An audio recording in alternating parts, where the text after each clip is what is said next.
सम्पूर्ण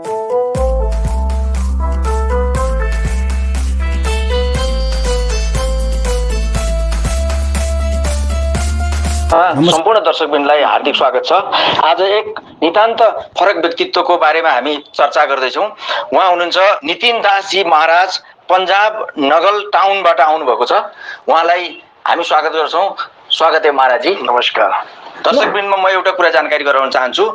आज महाराजजी हिन्दी बाहेक अरू भाषा बोल्नुहुन्न।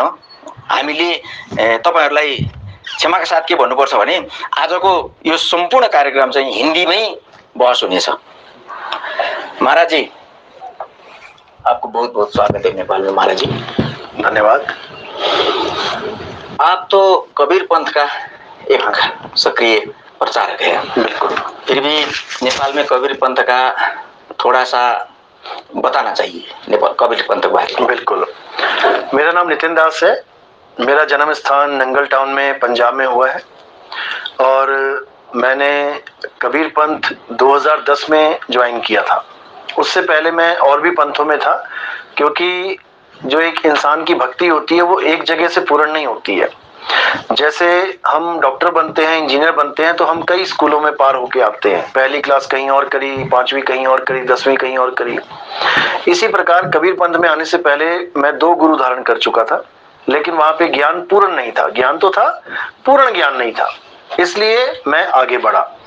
और ये हमारा जीवन का उद्देश्य है कि हमें आगे ही बढ़ते जाना है जब तक हम पूर्णता को ना प्राप्त कर पाए। तो 2010 में मैं कबीर पंथ में ज्वाइन हुआ और तब से ही मैं कबीर साहब के प्रचार में लगा हूँ। और मैंने पूरे भारत को 6 बार भ्रमण किया है भारत में, और विदेशों में जाके भी मैं कबीर पंथ का प्रचार करता हूँ। इस बार नेपाल में आया हूँ, और पिछली बार भी आया था नेपाल में, तब मैं बुटवल में आया था, लेकिन इस बार काठमांडू और सिराह में इस बार प्रोग्राम है। कबीर पंथ के बारे में बताना चाहूंगा मैं कि कबीर साहब का जो पंथ है वो एक ऐसा पंथ है जो सबके लिए समान है। इसमें हिंदू, मुस्लिम, सिख, ईसाई, जैन, बौद्ध धर्म भेद नहीं है। इसमें कोई जात पात का भेद नहीं है। इसमें कोई ऊंची जात नीची जात ऐसा कोई भेद नहीं है। इसमें धर्म मानवता है और हम सब एक हैं। हम सब शरीरों से परे आत्मा है। शरीर 5 तत्वों के बने हैं, सबके एक से ही बने हैं। कोई भी इंसान है 5 तत्वों का ही शरीर लेके आया है, लेकिन हम आत्मा है, शरीर नहीं है। इस दिव्य ज्ञान को उजागर करने के लिए कबीर साहब इस संसार में आते हैं, और वही ज्ञान आज हम पूरे विश्व में बांट रहे हैं। और आज नेपाल का जो हमारा भ्रमण है उसमें हम ये ज्ञान गली गली में बांट रहे हैं। लोगों को पर्चों के माध्यम से, पुस्तकों के माध्यम से हम ये ज्ञान दे रहे हैं। और अब आप लोग का सहयोग है, जो YouTube चैनल पे भी ये ज्ञान आ गया है और ये घर घर तक पहुंच जाएगा। इसमें बहुत बड़ी मालिक की दया होगी। क्या दया होगी कि इसमें हम आत्म ज्ञान को जान पाएंगे, क्योंकि भौतिक ज्ञान तो हर कोई दे रहा है, शरीरों का ज्ञान तो हर कोई दे रहा है। हर कोई कह रहा है राम जी की पूजा कर लो, श्याम जी की पूजा कर लो, हनुमान जी की पूजा कर लो, ईसा मसीह की पूजा कर लो, मूसा जी की पूजा। सब शरीरों के पीछे, सब शरीरों की पूजा में लिप्त हैं, लेकिन हमें आत्म ज्ञान बताने वाला कोई नहीं मिल रहा है। कोई हमें ये नहीं समझा रहा है कि शरीरों के अंत हो जाने पर भी हम सदा अजर अमर अविनाशी ही हैं। हमारा कभी जन्म और कभी मृत्यु नहीं होती है, क्योंकि जन्म और मृत्यु शरीरों की होती है, आत्मा की नहीं। तो यही ज्ञान कबीर साहब ने पूरे संसार में फैलाया, और आज उसी ज्ञान को लेकर हम नेपाल में आए हैं। और नेपाल जो एक बहुत खूबसूरत जगह है, बहुत प्राकृतिक है। नेपाल के लोग इतने सभ्य है और इतने शांत हैं, शांति प्रिय लोग हैं। और सबसे बड़ी बात है कि सबसे ज्यादा संस्कारी लोग हैं। जो भी संस्कार उनको मिला है उसको अच्छी तरह संजो के रखा उन्होंने। आज आप देखेंगे बड़े बड़े मंदिर नेपाल में हैं, जो भी उनको उनके पूर्वजों से ज्ञान मिला है उसको अच्छी तरह पकड़ के बैठे हैं। हाँ, थोड़ी सी दिक्कत यहाँ पर आई है कि पहले नेपाल पूर्ण हिंदू राष्ट्र था, लेकिन जब से और भी अलग अलग पंथ, अलग अलग धर्म के लोग इस नेपाल में आए हैं, और जिनका संस्कार मांस भक्षण का है, जो मांस खाते हैं, मांसाहारी हैं, उनकी वजह से नेपाल में ये नेगेटिव जो है पॉइंट आ चुका है कि आज बहुत ज्यादा मात्रा में मांस का प्रयोग हो रहा है। तो मैं आशा करता हूं कि नेपाल एक बार फिर से हिंदू राष्ट्र घोषित हो और वापस वही दिव्य संस्कार लौट के आए, क्योंकि हमारे हिंदू धर्म में, सनातन धर्म में मांस भक्षण अलाउड नहीं है, इसका पूरा जोरदार विरोध है। यहां तक बोला गया कि मांसाहारी मानवा प्रत्यक्ष राक्षस जान, और वाह की संगत मत करो होए भक्ति में हान। मांसाहार हमारा भोजन नहीं है, इंसानों का भोजन केवल सात्विक शुद्ध शाकाहारी भोजन है। मांसाहार भोजन उनका है जो बेचारे खाना नहीं बना सकते, रोटी नहीं बना सकते, दाल चावल नहीं बना सकते, वो जानवर जो मजबूरी में मांस खाते हैं, उनको पूरा सिस्टम ही ऐसा मिला है कि वो मांस ही भक्षण करेंगे। शेर घास नहीं खा सकता, उसका डाइजेस्टिव सिस्टम ऐसा है ही नहीं कि वो घास को पचा सके, तो मजबूरी में उसको मांस खाना पड़ रहा है। लेकिन हम इंसान, हम अच्छी तरह पचा सकते हैं शाकाहारी भोजन को, सात्विक भोजन को, तो हमें मांस से दूर रहना चाहिए। हमारा ये धार्मिक नियम भी यही है कि हिंदू वो है जो मांस भक्षण ना करे। तो कबीर साहब का जो मेन उद्देश्य है वो है आत्मज्ञान, लेकिन जो कबीर साहब और भी समाज सुधार की बातें करते हैं उसमें ये मांस भक्षण भी है कि इसको दूर करो, जीव हिंसा मत करो। एक बकरी, एक मुर्गी, उनको भी उतना ही प्यारा है ये शरीर जितना कि आपको। आप नहीं चाहते कि आपके शरीर के साथ कोई अनहोनी हो, आपकी उंगली तक ना कटे, आपका बाल भी बांका ना हो, लेकिन आप मुर्गियों के, बकरों के गले काट दे। यहां तक कि गाय, बैल, भैंसों के भी गले काटने से बाज नहीं आते लोग। इसलिए मैं फिर से उम्मीद करूंगा कि नेपाल एक बार फिर से वही तपोभूमि कहलाए जो सतयुग में कहलाता था। सतयुग में इसका नाम तपोभूमि, बहुत बढ़िया। तपोभूमि का मतलब है जहां पर तपस्या की गई हो, जहां पर परमात्मा को पाने के लिए कुछ कार्य किया गया हो। मैं फिर से यही चाहूंगा कि नेपाल एक बार फिर से उसी तपोभूमि को सिद्ध करके दिखाए, भक्ति करके दिखाए। तो सत भक्ति का प्रचार करने के लिए हम यहाँ नेपाल में आए हैं, क्योंकि भक्ति की यहाँ कोई कमी नहीं है।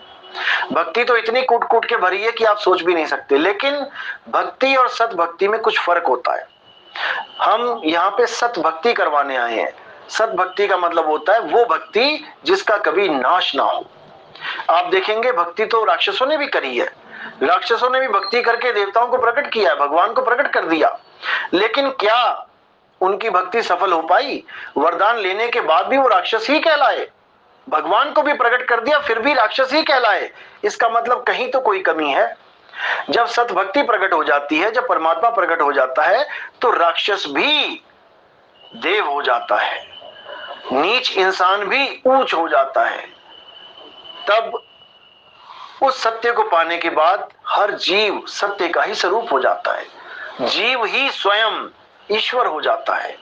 जैसे कोई नदी समुद्र में गिरे तो वो नदी नहीं रह जाती, वो समुद्र ही हो जाती है। तो हम वो सतभक्ति कराने आए हैं जिससे ये जीव पीव हो जाता है। इसके बारे में गरीबदास जी ने अपनी वाणी में बोला है, कहते हैं, कोटि तो ब्रह्मा भय और कोटि भय ईश, साहिब तेरी बंदगी से ये जीव होए जगदीश। यानी ऐसी भक्ति करो, ऐसी भक्ति करो कि तुम ही भगवान हो जाओ, तुम में और भगवान में कोई फर्क ही ना रहे। ऐसी भक्ति करनी चाहिए। तो वही सतभक्ति आत्मा की भक्ति है। जब आप आत्मा की भक्ति करोगे तो आप आत्मा ही हो जाओगे। अभी आप क्या बने बैठे हो? अभी आप आदमी, औरत, बच्चा, जवान, बूढ़ा बने बैठे हो। अभी आप हिंदू, मुस्लिम, सिख, ईसाई बने बैठे हो। अभी आप आत्मा नहीं हुए। जब आत्मा की भक्ति करोगे तो आप इन सब शरीरों से, इन देह से ऊपर उठ जाओगे और आत्म ज्ञानी बन जाओगे। तब आप में और परमात्मा में कोई भेद नहीं होगा। फिर परमात्मा आपकी आत्मा में ही वास कर रहा है। जैसे राम जी को जब इस दुनिया से जाना पड़ा, तब विभीषण ने हनुमान जी से पूछा कि अब तुम्हारा राम जा रहा है, अब तुम कैसे राम के दर्शन करोगे, कैसे राम को पाओगे?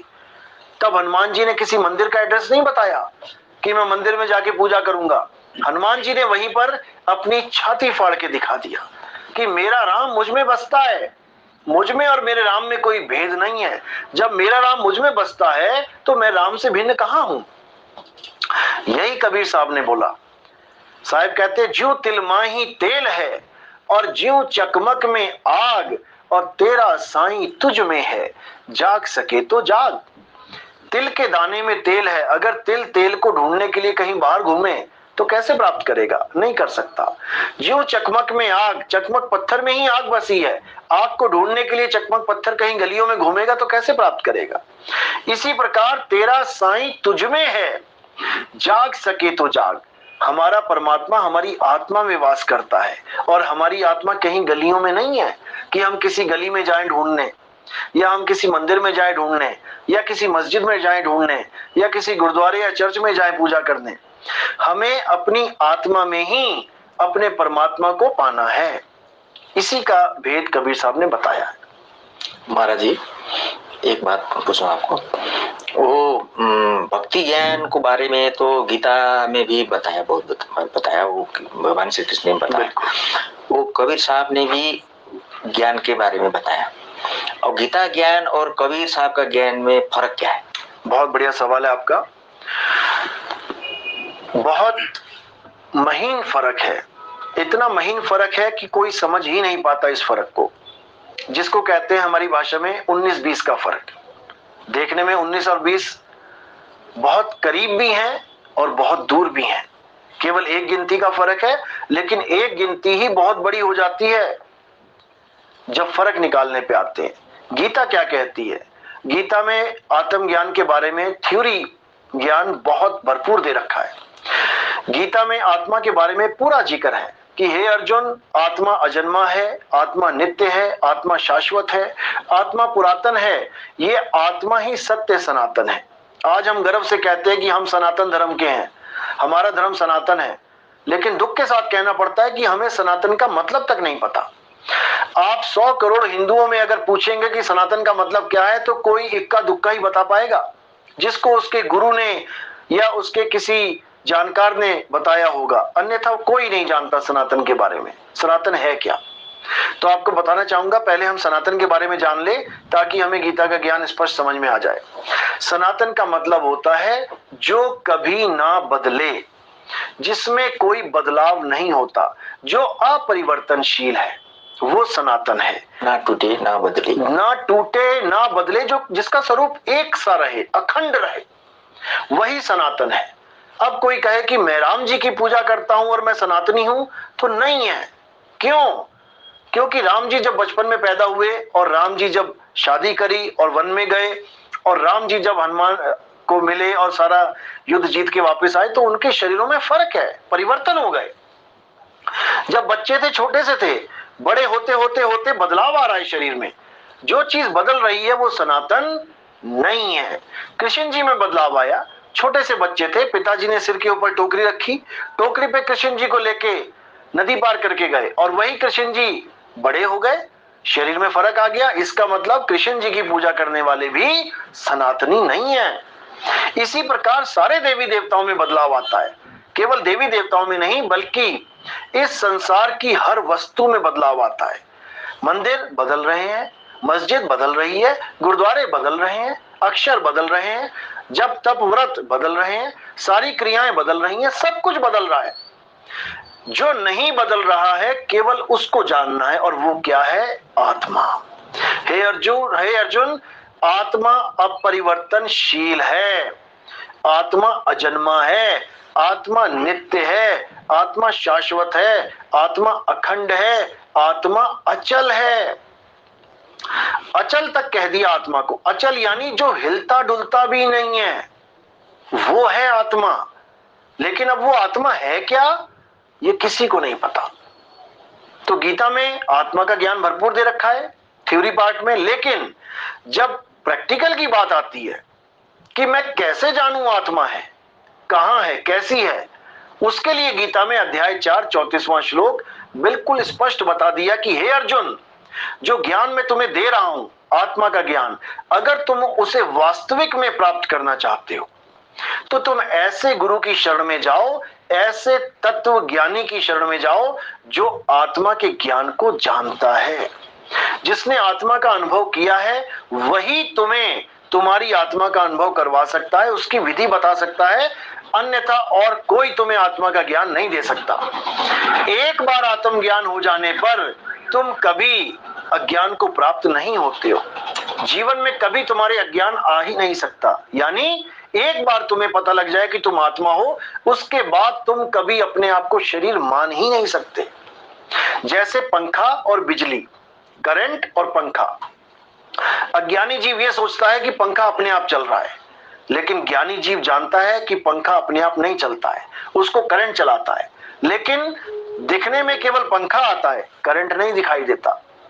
दिखेगा केवल पंखा, करंट नहीं दिखाई देगा। लेकिन जो ज्ञानी जीव है वो करंट को जानकर, पहचान कर, यानी उसको छूकर उसका अनुभव कर लेता है कि जिसकी वजह से ये पंखा चल रहा है उसका अस्तित्व है तो है कैसा। एक बार जब उसको करंट लग जाता है उसके बाद वो कभी इस अज्ञानता में नहीं आता कि करंट ही पंखा है। वो मान ही नहीं सकता। उसको पता लग जाता है कि इस दुनिया में जितने भी पंखे हैं वो सब उसी करंट से चल रहे हैं, यानी शरीर अलग और आत्मा अलग। अब जिसको आत्मज्ञान हो जाता है उसको कोई लाख बार कह दे कि राम जी का शरीर ही भगवान है, कृष्ण जी का शरीर ही भगवान है, हनुमान जी का शरीर ही भगवान है, वो कभी मान ही नहीं सकता, क्योंकि शरीर बिना आत्मा के चल ही नहीं सकता। यानी जो असली वस्तु है वो आत्मा है, जिसकी वजह से शरीर जीवित है। आपका शरीर 5 तत्वों का बना है और ये 5 तत्वों में विलीन हो जाएगा, लेकिन कब तक विलीन नहीं होगा? जब तक आपके शरीर के साथ आत्मा जुड़ी है। जब तक आपके शरीर के साथ आत्मा जुड़ी है ये 5 तत्वों में विलीन नहीं होगा। आप चाहे पानी में खड़े रहो 2 दिन, आप चाहे धरती के अंदर गड़ जाओ 2 दिन, सिर बाहर निकाल लो, आपका शरीर मिट्टी में मिट्टी नहीं मिलेगा। जब तक आत्मा है ये 5 तत्व आपस में मिले रहेंगे, और जैसे ही आत्मा शरीर से जुदा हो जाएगी ये 5 तत्व अपने अपने तत्वों में मिल जाएंगे। तो जो भी कुछ इन शरीरों का खेल है आत्मा की वजह से। आत्मा ही है जिसकी वजह से आप अपने आप को हिंदू कह पा रहे हो।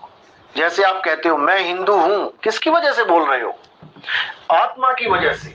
आत्मा ना हो, शरीर में बोल के दिखाए मैं हिंदू हूं। अगर कोई कहता है मैं मुसलमान हूं, किसकी वजह से बोल रहा है? आत्मा की वजह से। जय श्री राम बोल रहा है, आत्मा की वजह से। अल्लाह अकबर बोल रहा है, आत्मा की वजह से। वाहिगुरु बोल रहा है, आत्मा की वजह से। गॉड बोल रहा है, आत्मा की वजह से। यानी जिसकी वजह से आप कुछ बोल रहे हो उसको तो आप जानते नहीं हो, और जो केवल बोल है, मुंह से निकल रहा है, आप उसको महान मान रहे हो। इसलिए कृष्ण जी ने बिल्कुल क्लियर कर दिया कि हे अर्जुन, भक्ति बहुत प्रकार की है। कर्म योग है, ज्ञान योग है, ध्यान योग है, प्रेम योग है, बहुत प्रकार की भक्ति है। और बहुत प्रकार के गुरु भी हैं जो आपको यंत्रों से, तंत्रों से, मंत्रों से, पूजा पाठ से, हवन यज्ञ से जोड़ देंगे। किंतु अब अध्याय 3 की बात कर रहा हूं मैं। आप 10वां, 11वां, 12वां, 13, 14, 15, 16 ये श्लोक पढ़ेंगे, उसमें यही बताया गया है कि जो देवी देवताओं की पूजा नहीं करते, जो हवन यज्ञ नहीं करते, बचा हुआ अन्य प्रसाद के रूप में ग्रहण नहीं करते, वो पापी हैं, पापी जीव हैं वो। किंतु हे अर्जुन, जो अपनी आत्मा में तृप्त हैं, जो अपनी आत्मा में संतुष्ट हैं, जो अपनी आत्मा में रमण करते हैं, उनके लिए कोई धार्मिक कर्म कर्तव्य लागू ही नहीं होता।